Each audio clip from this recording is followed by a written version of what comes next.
Hello friends, welcome to my channel Master the Monster. Are you the one who think math is a monster? Are you frustrated with your heavy mathematical calculations? Are you haunted by the homeworks given by your math teacher? Are you annoyed about your mathematics exam? Now you can stop worrying.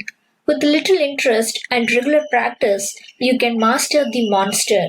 All that you need to do is just subscribe to my channel so that you can join with me to overcome your fear for maths. Class 10 CBSE Maths Chapter 1 Real Numbers.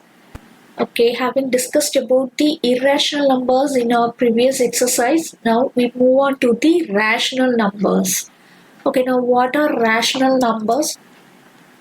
We have already discussed enough about the rational numbers in the previous video, so I have given the link of the video in the description for your referral, right? Okay, now we know that rational number is of the form p by q and it may be a terminating decimal or a recurring decimal. So in order to find whether the rational number is a terminating decimal or non-terminating recurring decimal, we are in need of few results, right? Okay, now we'll see what are the results we need to know in order to find whether a rational number is a terminating decimal or a non-terminating recurring decimal, right?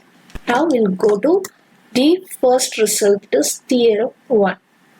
Let's see the statement of theorem 1.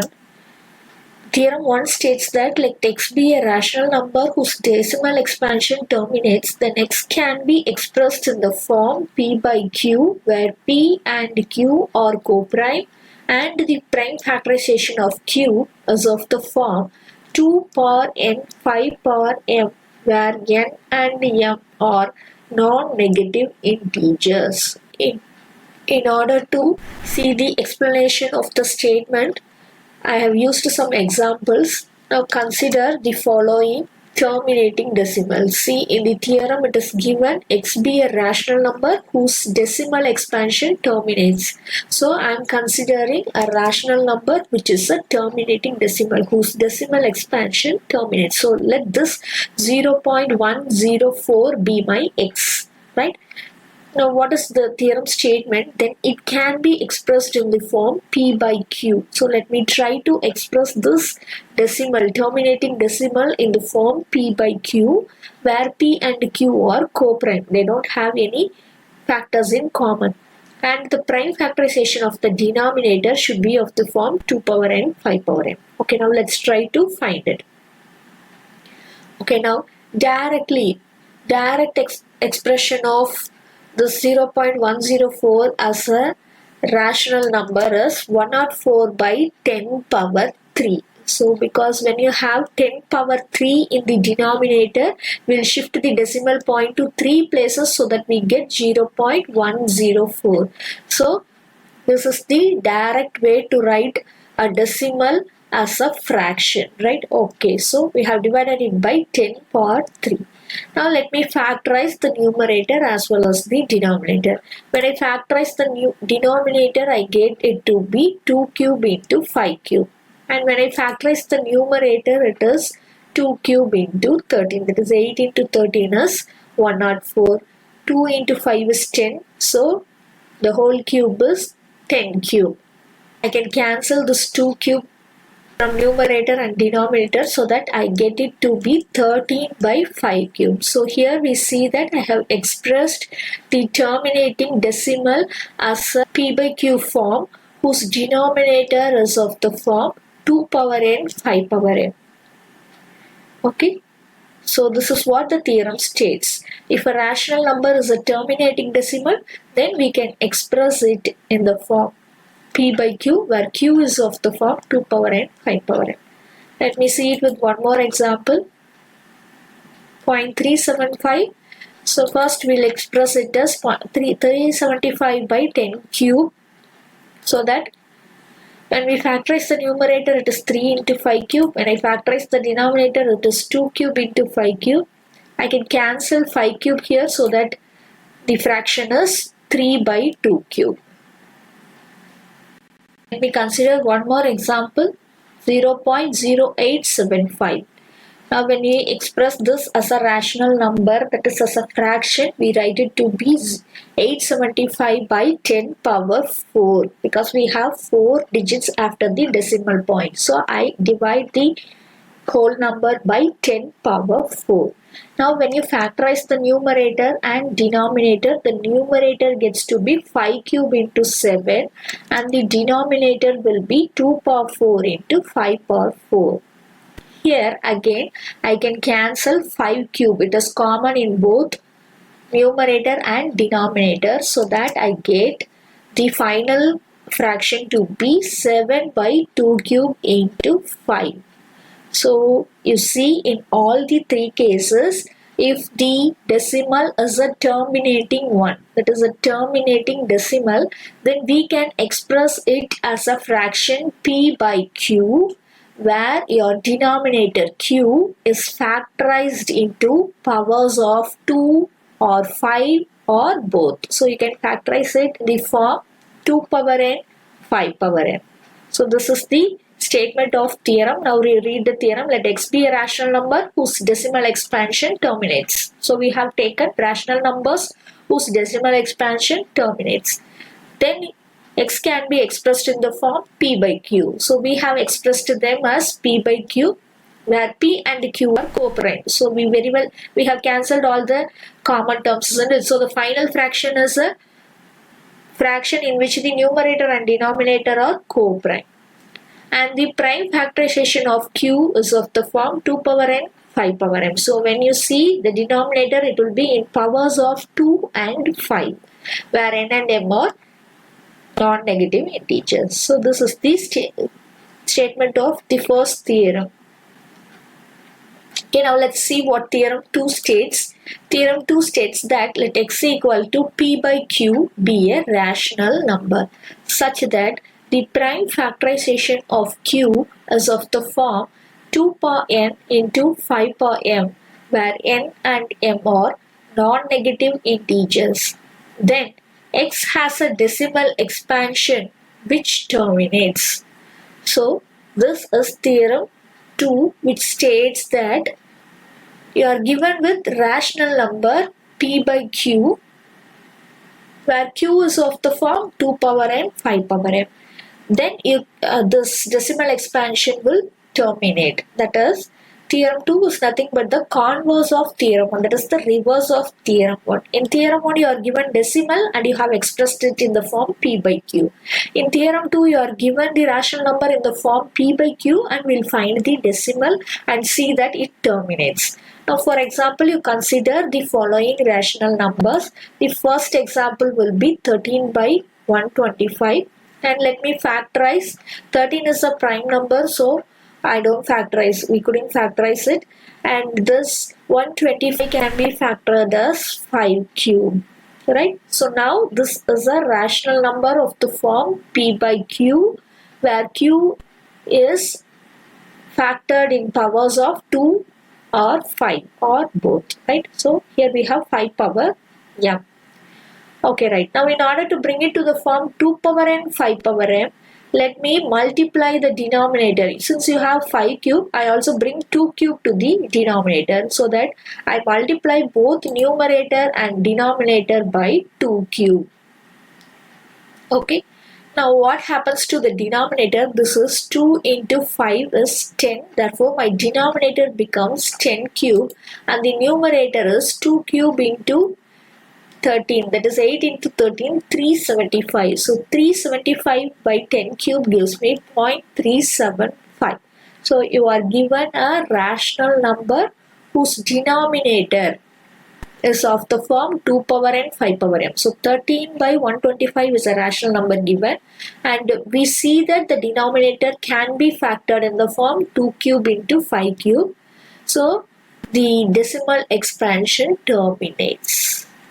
Okay, this is what is the statement of theorem 2. Now let's make it more clear using another example. 14,588 by 625. Now this is a rational number p by q. Now let's try to factorize the denominator, that is q, in the form 2 power n, 5 power m, and hence show that the decimal expansion terminates. Okay, now let's factorize the numerator. 14,588 is factored as 2 square into 7 into 521, and the denominator 625 is factored as 5 power 4. Now in order to bring the denominator of the form 2 power n 5 power m, since I have 5 power 4, let me multiply both the numerator and denominator by 2 power 4, so that the denominator becomes 2 power 4 into 5 power 4, and when I multiply the numerator also with the 2 power 4, I get, already I have a 2 square, so it becomes 2 power 6 into 7 into 520.